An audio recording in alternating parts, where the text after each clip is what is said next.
Thanking every single one of you for taking the time off your busy schedules to come out here tonight to listen to my thesis presentation. Tonight I will be discussing the impacts of nitrogen on microbial diversity and function. And my thesis presentation is taking sense to work. Pointing at the computer. That's not so. It's not so. Right hand, so that man's right. No, this is the lady. This is the switch. Oh, switch. Alright. So my thesis presentation will consist of two parts. The first part will consist of a quick overview of my work with nitrous spiralaceus, a brand new ammonia oxidizing bacteria. And the second part, which is the bulk of my thesis presentation, will consist of my work with the estuarine bacterial plankton communities in the Caloosahatchee River estuary and how freshwater discharges are influencing these.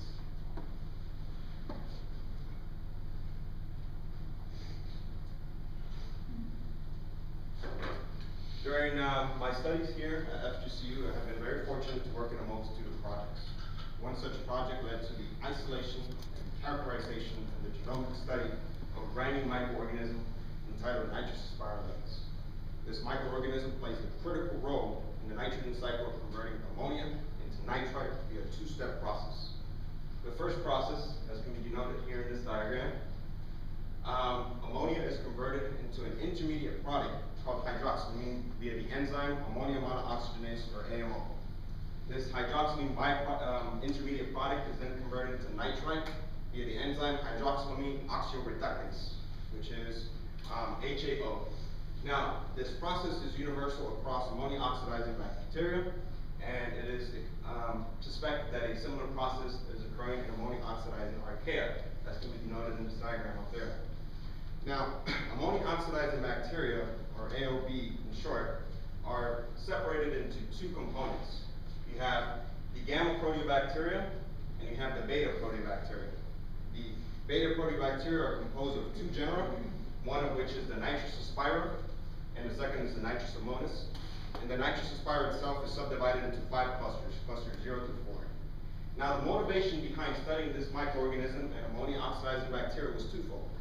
First, nitrous aspira and nitrous ammonis are typically grouped together based off of cysteine S rRNA analysis, meaning that these microorganisms have an evolutionary link.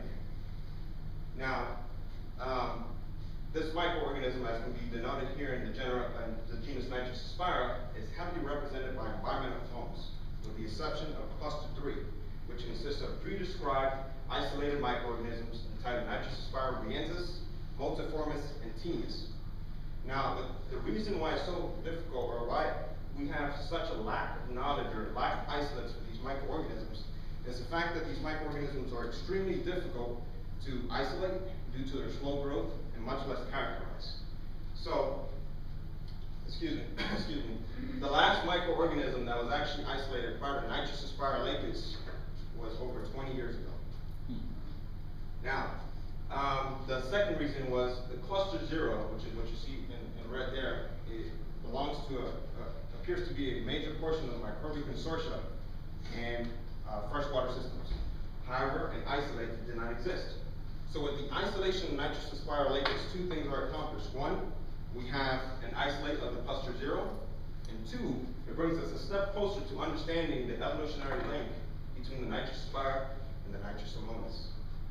Looking at the physiology and morphology of this microorganism, which you see on the top right-hand side with APG3, that's Nitrous spiralaceus.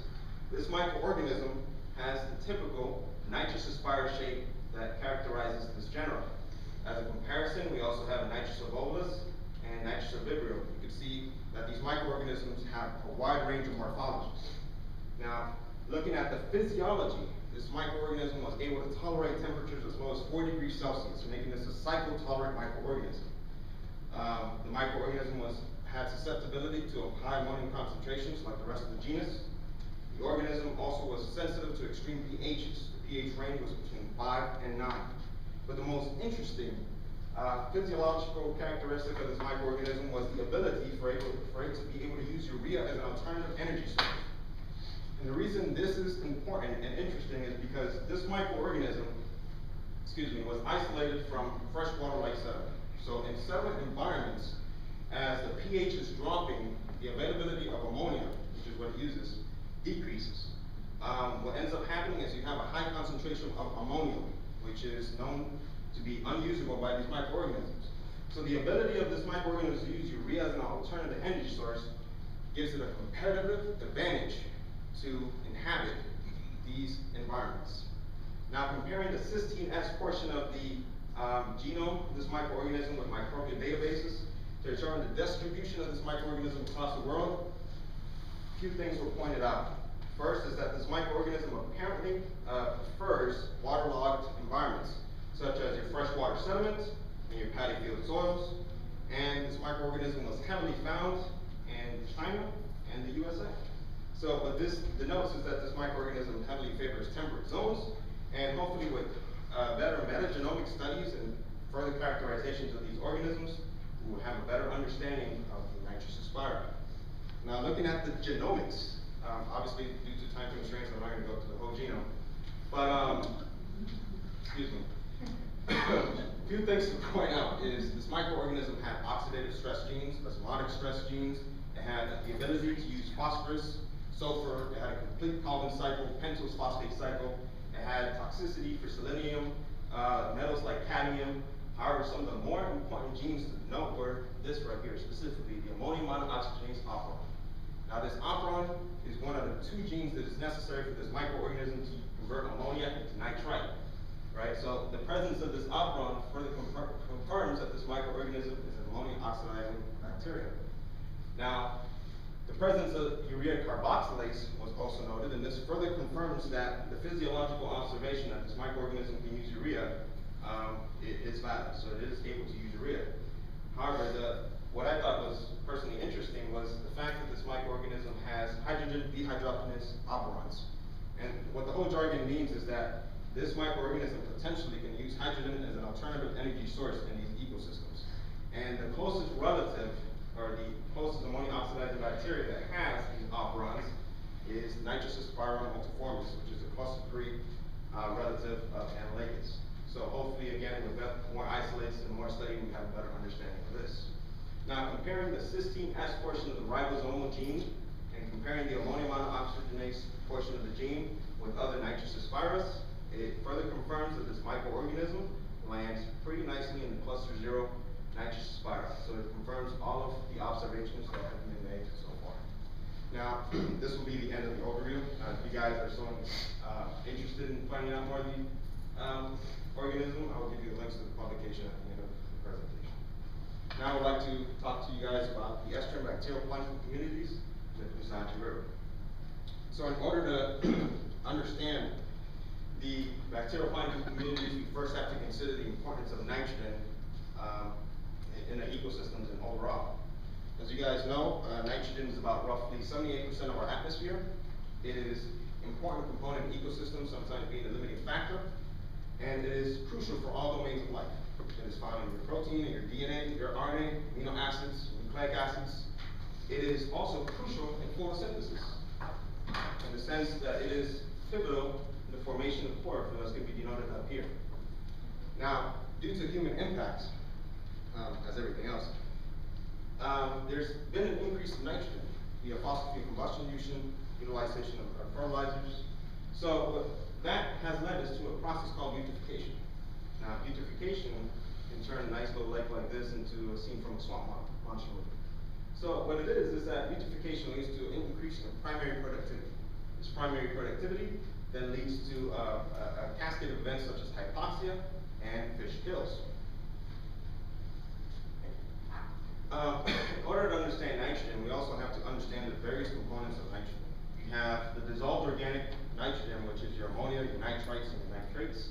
And then you also have your dissolved organic nitrogen, which is composed of both high molecular weight and low molecular weight nitrogen. High molecular weight is stuff like your proteins, your humic substances, and your nucleic acids. The low molecular weight includes byproducts of our metabolism, such as urea and your amino acids. Now, what's interesting is in nitrogen budget studies, the finger has been heavily pointed at DIN, or dissolved inorganic nitrogen, as the major component or culprit of eutrophication.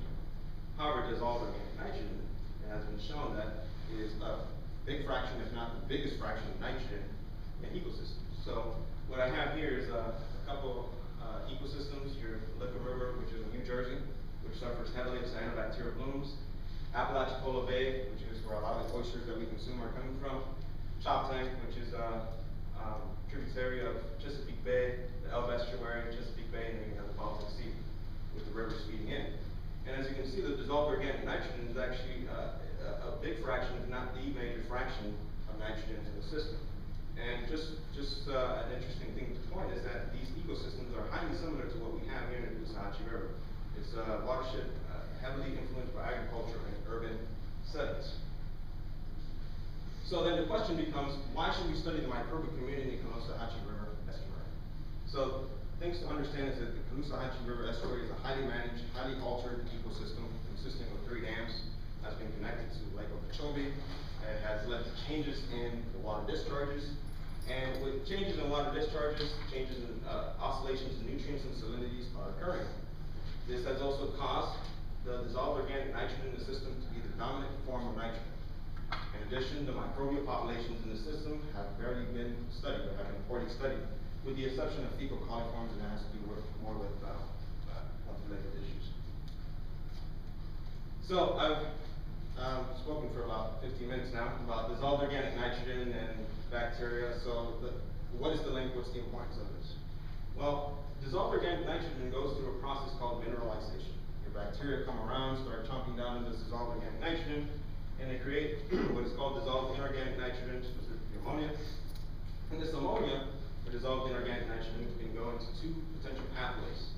One is immobilization, which your microbia are uptaking the DIN, increasing the biomass. And the second potential pathway is that this DIN is consumed by phytoplankton in the system.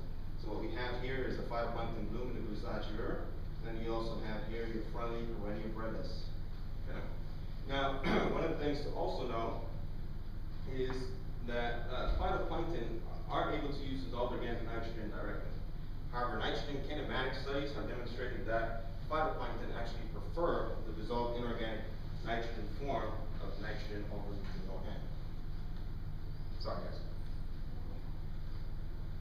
So then the research objectives became identification of the bacterioplankton communities with respect to salinity in the estuary, and identification of possible major degraders in the estuary of the dissolved organic matter.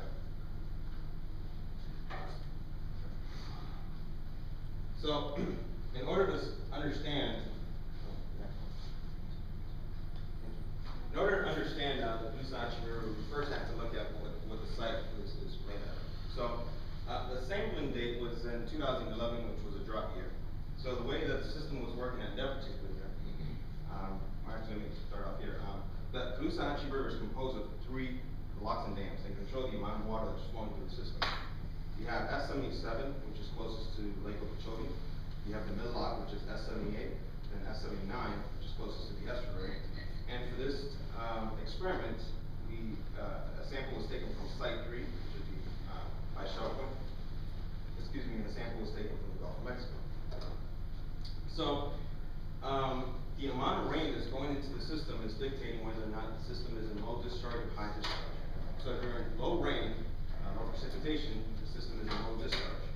So in this case, Lake Okeechobee is releasing this water, it's traveling down this system. By the time it makes it to S79, in conjunction with any water that's coming from the watershed that's run off, it is being released in pulses into the estuary. Now what that's leading is that the estuary is now in high salinity. Okay? So during the high discharge period,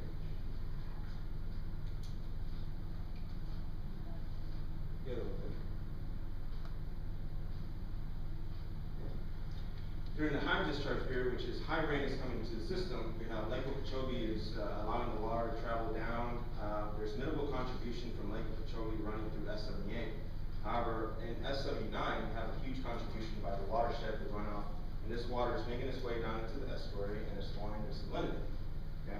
So I want you guys to keep in mind 2 numbers. The low discharge was, the salinity was 31, the high discharge was salinity 13. So in order to, this is where the high molecular stuff comes into play. In order to identify the bacterial plankton composition in the estuary, I use a technique called high throughput DNA sequencing. So what it is it heavily relies on the concept of DNA replication. You have adenine that binds to thymine in a double bond, and you have cytosine that binds to guanine in a triple bond. And that will come into play in a little bit. So the way this works is that you have your sample, and the DNA from the sample is extracted. And once the DNA is extracted, it's fragmented, it's broken into pieces. Each of those pieces becomes a parent strand, which is here on the top. And the point of the reaction is to create the complementary strand here by adding the NTPs or the nucleotides. These nucleotides in turn are read as a pyrogram, and it tells you the nucleotides that were present and how many. So looking at the parent strand here, we have a cytosine, and we know that guanine binds to the cytosine. So once the guanine is attached to this reaction, pyrophosphates, which are these two phosphorus, are released. This phosphorus is then turned into ATP or adenine triphosphates. This ATP is utilized by the enzyme luciferase. And the point of luciferase is that it emits a light. This light is then read and turned into a pyrogram, which tells you the amount of the nucleotide that was used and which. So then you also have here with the double A's, you expect the two T's to come into play. You have two times the pyrophosphate is released, 2 times the light that's released. You have a double peak, 2 T's. Now this was done for roughly 20,787 sequences that were covering we're covering 4 libraries and 2 discharge periods. So 1 low discharge, 1 high discharge. Thanks, Thank you. Alright, so in order to identify the major degraders of organic matter, I can move now. In the estuary, I use both culturing techniques and more DNA stuff. So the way this works is the Site 77 and the Site 79 water was acquired, and the native marine microbial community was eliminated along with the predators, so they were filtered out to allow the dissolved organic matter in these waters to be the only source of nutrient for the microbial community that would be incubated or inoculated. The microbial community from Site 3, so a sample was acquired from there. The microbial community was concentrated and used as an inoculum for S77 and S79. Then a Gulf of Mexico sample down here was acquired, the predators were filtered out, and the whole experiment was incubated for 1 month. Subsamplings occurred at days 0, 1, 4, 7, 14, 21, and 28 for microbial biomass, DNA extractions, dissolved organic nitrogen, dissolved inorganic nitrogen, and dissolved organic carbon. And the portion of the DNA was then put through a process called denaturing gradient gel electrophoresis, or DGGE in short. And DGGE is, again, the heavy molecular stuff. It really relies heavily on a process called the polymerase chain reaction, or PCR. The polymerase chain reaction, the way I want you guys to think about that is you have a subset of DNA, the DNA is being amplified, and that's all it's doing. You're getting a lot more DNA from the original sample that you got. So the way this PCR was working, it's being amplified by something that is called a GC clamp, just here. It's just guanine and cytosine. It's a whole bunch of guanines and cytosines put together. As I mentioned before, the cytosine guanines attach in a triple bond, which makes it an extremely difficult bond to break. And the point of the GC clamp is it acts as an anchor for your DNA as it's migrating to denaturant. Okay? Now, the DGG, the way it's set up is I want you to think of the sieve concept, especially for those who ever take marine systems or T8 in a marine system class. There's a sediment lab that you process the sieves, and you process the sediment through the sieves. As it gets lower and lower and lower, the holes get smaller and smaller and smaller, so the bigger parts can't process through. So the 20% denaturant here is considered the bigger hole, so a lot of molecules are processing through. The 70% is getting smaller and smaller. And this is all based off of the ratio of guanine, cytosine to adenine and thymine. So if a nucleotide alphabet soup has a bunch of adenine and thymines, they will be broken apart easier, so they won't migrate as far down the gel as anything that has a high quantity of guanine and cytosine. So the further it goes, the higher ratio of guanine and cytosine. Okay? So once you have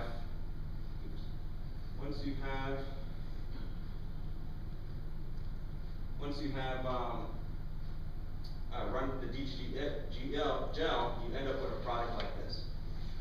So what I want you guys to understand is that polymerase chain reaction, or PCR, is a total community found in the ecosystem. DGGE, however, separates that community into its components. So what you're looking at here is individual microorganisms. So each band that has migrated to the same position is theoretically the same microorganism. They have the same DNA sequence.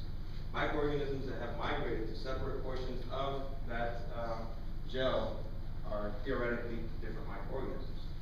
So what I ended up doing is isolating these bands, and I ended up amplifying them using the Sanger sequencing, which is pretty much the same concept as spiral sequencing, but for shorter sequences. And you get something like this, which is like a rainbow of colors. And each of these tells you your nucleotide basis, so it gives you the sequence. The sequence is, in turn, is put into a microbial database, such as your GenBank, and your GenBank spits out what your microbe is. So what you're looking at here is a phylogenetic tree based off of the bands that were acquired from DGGE. And as you can see here, the diversity found in the Glucosachi were just based off of the domestic microcosm experiments. It's quite diverse. You have alpha proteobacteria, gamma, and you even have freshwater microorganisms here coming into play. So I'll get into that in a little bit. So, like I stated before, the initial power sequencing was to determine the major S-stream bacterial plankton community. And the 4 major phylums, mind you, there were other microorganisms, but they're left out of this presentation. The major phylums were the proteobacteria, the Bacteroides, the cyanobacteria, and the actinobacteria. And depending on the discharge period, you had the dominance of these phylums switch. So for the low discharge, which is the high salinity, you had Proteobacteria and Bacteroides. High discharge, you had Cyanobacteria and Bacteroides switch around. So to go a little further into that, if we look at the Cyanobacteria here, you see, I don't know if you guys can see that, but the yellow is Prochlorococcus. And Prochlorococcus is, I would say, about 90% of the sequences that were found for the Cyanobacteria during low discharge. However, when you get fresh water coming into the system, then you have a Synechococcus, or a freshwater Synechococcus, come into play. In addition, cyanobacteria hits for cyanobacterial halves were found, such as the anabiana. Now, for the proteobacteria, you have the main component is the alpha proteobacteria, which was actually the microorganism Candidiasis flagellabacter UBK of the SAR11 clade. And what that is that it's a typical microorganism that's found within marine systems. And since it was high salinity, that's what you would expect. In addition, you have a fraction that's the gamma proteobacteria, but I want you guys to note here that the beta proteobacteria was very minuscule. However, when fresh water comes into the system, guess what? Beta proteobacteria start increasing. You also have beta, delta, and epsilon microorganisms that come into play that were absent here, and the alpha proteobacteria is reduced with the gamma taking a bigger portion of that pie. So looking at the other phylums, this is going from left to right. This is the actinobacteria. You have, in low discharge, you have a small diversity in the actinobacteria, but once the fresh water comes again, you have a nice diversity that's popping into the system. For the Bacteroides, which were dominant in both portions of the discharges, you have pretty much consistent, regardless of the salinity or the fresh water that's coming into the system. So what you're seeing here is more of a switch between the genus itself rather than just addition of microorganisms. So the Sphingobacteria, which were a substantial portion here, grows to a bigger portion once the fresh water comes into play, with the Phlegobacteria decreasing in the high discharge. So a couple of things to keep in mind is that the microorganisms are heavily affected by things such as salinity, pH, temperature, nutrient inputs. So microorganisms itself, they are very susceptible to any changes in the environment. So it stands to reason that obviously the freshwater discharges that were coming into the system, which were affecting the salinity, were obviously affecting the microbial diversity that's found in the estuary of the Glucosachi River.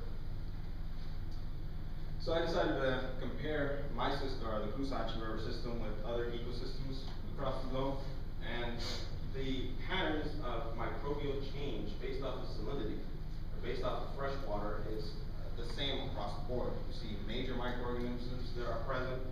As water comes into play, you see them switch around. So So what you're seeing here is the Baltic Sea, and they use two different methodologies. They use DNA cloning and isolates from plating. And pretty much what you're seeing is that the red here, which is the alpha proteobacteria, are major fractions of these ecosystems. You also have the actinobacteria, so pretty much the same thing, and you have the Bacteroides, which is consistent with what I'm looking at the system in the Usagi River.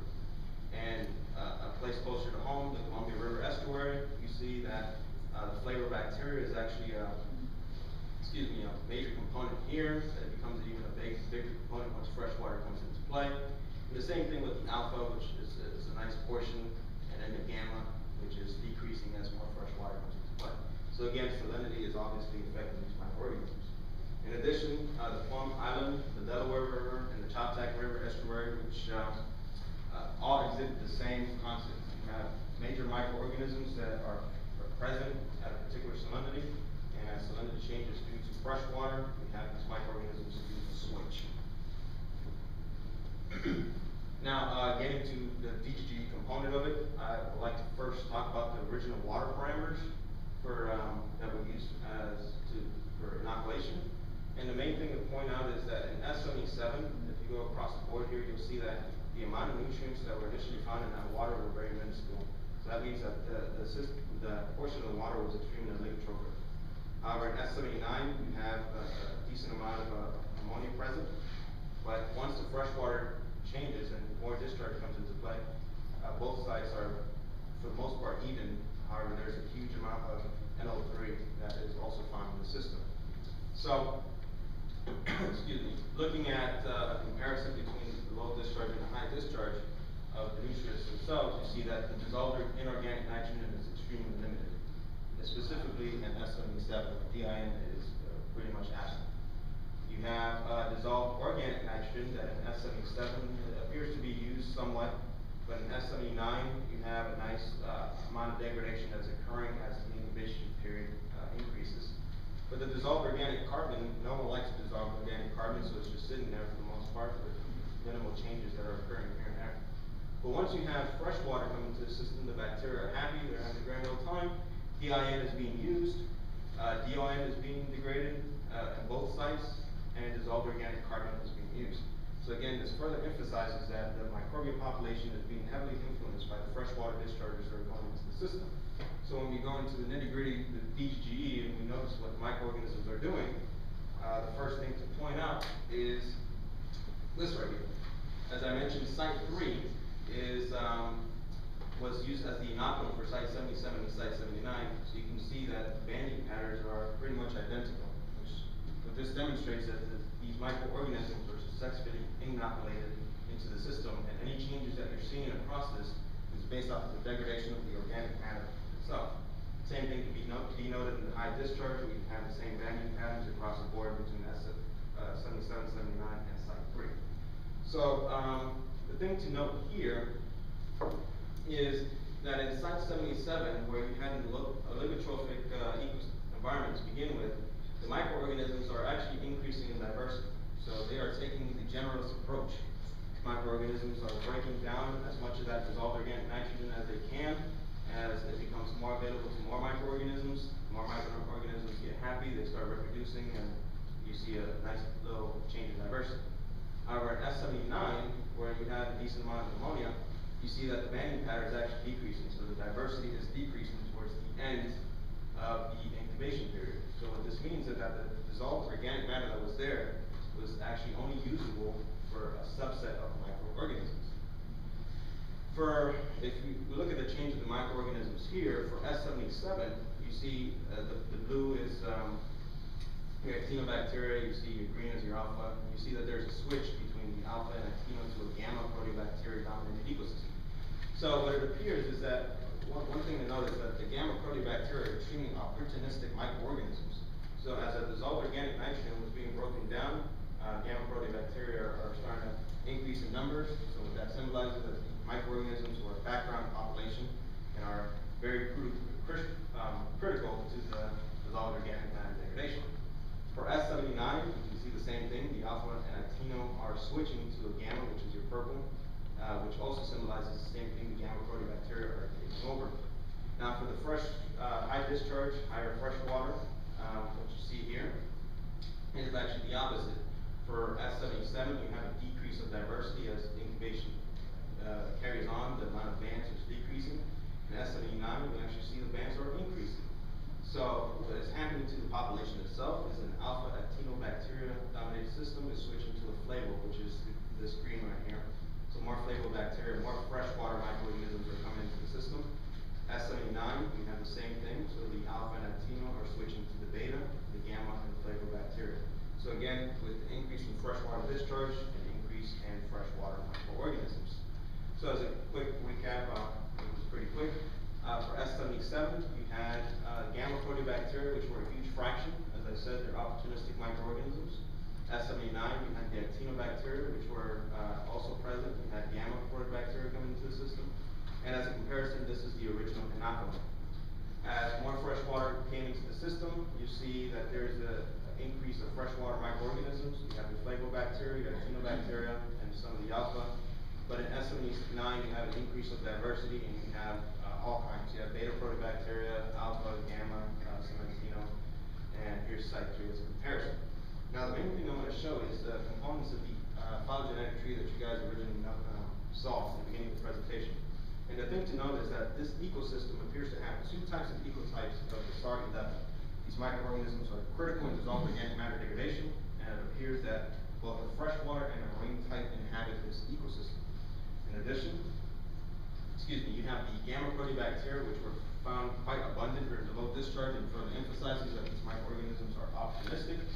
And you have a very small representation of delta proteobacteria as well. In addition, you have the actinobacteria, which are typically in both discharge periods. You have high discharge and low discharge. These microorganisms are critical in the degradation process, regardless of the fresh water that's coming into the system. And last but not least, you have, as more fresh water comes into the system, you have more freshwater type microorganisms come. So, again, fresh water comes into the system, you have beta proteobacteria and flavobacteria, and I'll talk about the beta in a little bit. So, as a quick summary, again, the system itself appears to have two ecotypes of SARD11, with a freshwater type and a marine type microorganism. The beta proteobacteria in the system appears to be limited based off of salinity. Studies have demonstrated that the beta proteobacteria are actually limited to a salinity of roughly 13, and obviously as the salinity increases in this ecosystem, the beta proteobacteria for the most part will be practically eradicated in the ecosystem. Bacteroides are heavily abundant throughout all discharge periods, which demonstrates that they potentially are major DOM degraders in the system. It is also apparent that salinity is affecting the estuarine bacterial planktons, as demonstrated by pyrosequencing. And major degraders are transitioning from alpha actino to a gamma. Here's low discharge. Once fresh water comes into the system, you have more freshwater microorganisms that also participate in degradation. Major degraders in the system change depending on DOM source. So keep in mind that both S77 and S79 had different DOMs that were coming from different sites. So what it appears is that depending on the ability of the DOM, the microorganisms are also responding as they're switching in community structure. And obviously, as I mentioned, the validity of DOM source changes seasonally. So, possible implications of this work, as can be noted here, the dissolved organic nitrogen, when it's low discharge, there's the dissolved organic nitrogen is recalcitrant. Mineralization is rarely occurring. So there's rarely any transfer to cyano, phytoplankton, and obviously microbial biomass. However, once fresh water comes into the system, you have high amounts of mineralization. You have cyanobacteria that are happy, phytoplankton, and the bacteria that are happy themselves. So one thing I do want to point out is that during the low discharge, the validity of DOM is possibly small due to the retention of this water behind the lots. So one of the things that we need to understand is how the marine microbial population is also playing a role in this nutrient dynamics.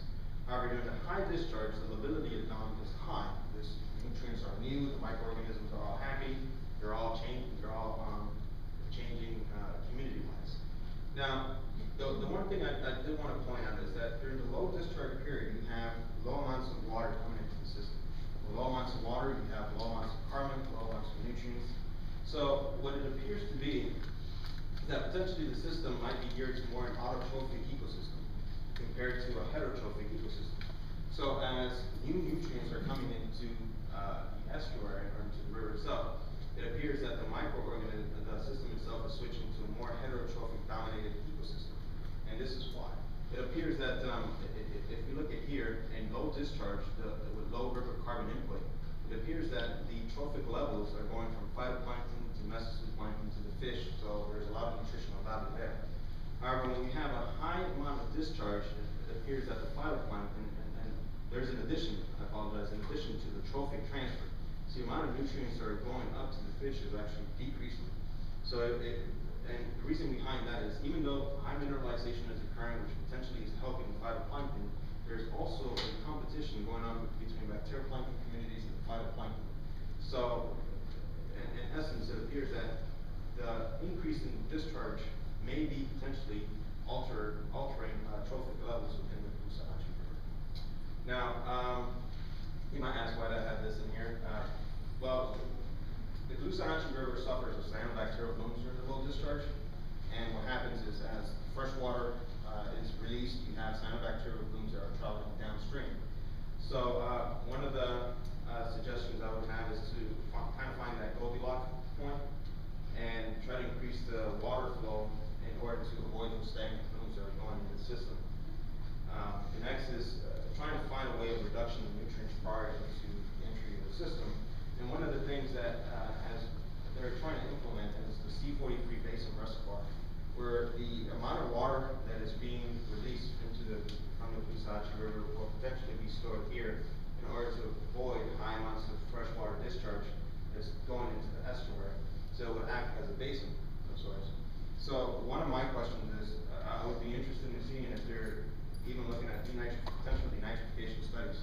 If you're able to reduce the amount of nitrogen that's going into the Kusanachi River itself, you should be able to mediate some potential issues that are occurring in the system. So, potential future work, it's, as I said before, this study was done during a period of lots of drought, so it'll be interesting to see how the microbial population is behaving dependent on the amount of discharge. We need to look at how the microbial population is behaving in other hydrological conditions.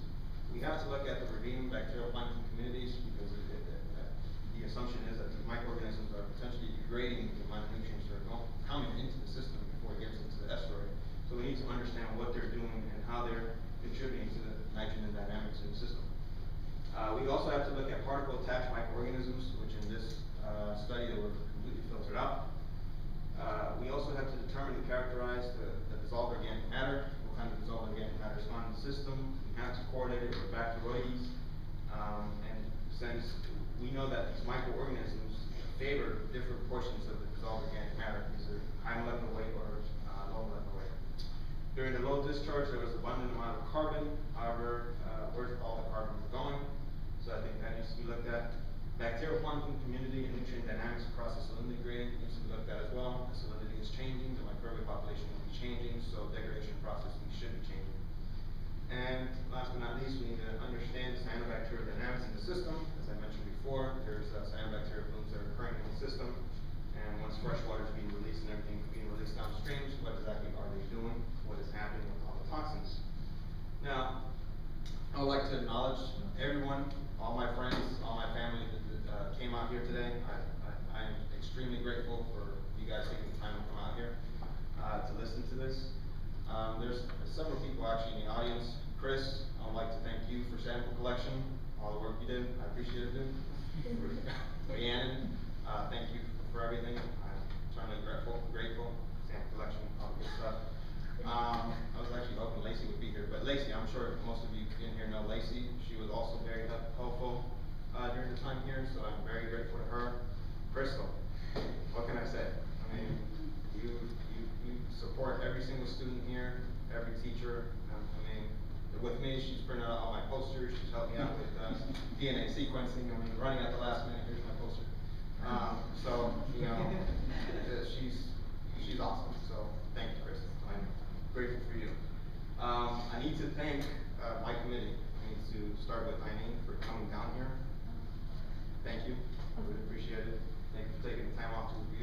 paper. Dr. Parsons, same thing with you, thank you. And Dr. Milbright, thank you for taking the time off to read my paper. Last but not least, Dr. Budokawa. It's been 4 years. It's been one heck of a ride.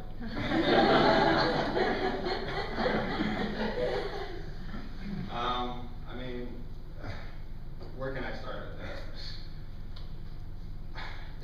Thanks to him, I can say that I'm a much better student now than when I first started. He has made it his task to make me a much better person. He's pushed me to the limits. He's made sure that I've done everything I could do to, as soon as I leave FGCU, I'm extremely competitive. And he has taken time. He has been at 3 in the morning, 4 in the morning, reviewing my work. He's been emailing me and doing everything he can to help me. We've had our ups and downs, but I can truly say that thanks to this man, I'm leaving here a much, much better person. So I want you guys to take a moment and give him a round of applause, please.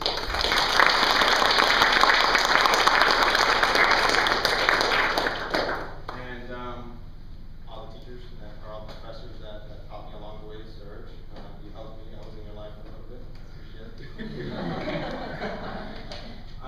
And last but not least, I'm sure they're not here, but all the anonymous reviewers that looked at all my publications, they provided critical input in order for me to get everything published, so I'm extremely grateful to them. And that's all I have for you guys. Do you guys have any questions for me?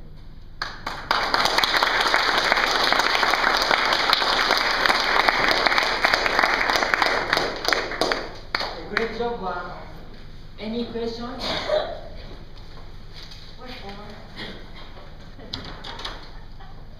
Juan, I'm sorry, it's research day tomorrow, and I had to pop out to fix some of the pictures. And so I missed the middle of it. But you started out and revisited the idea that your sampling in 2011 was a particularly dry year, and the last slides that I did get to see, you sort of expanded what you think upon low and high flow conditions. What would be different if you would hit a really wet year? I think, well, first, you would have an increase in flow in the river, so a lot of the nutrients can potentially be flushed out of the system. You would expect high amounts of mineralization, so just like in the, actually, let me go back to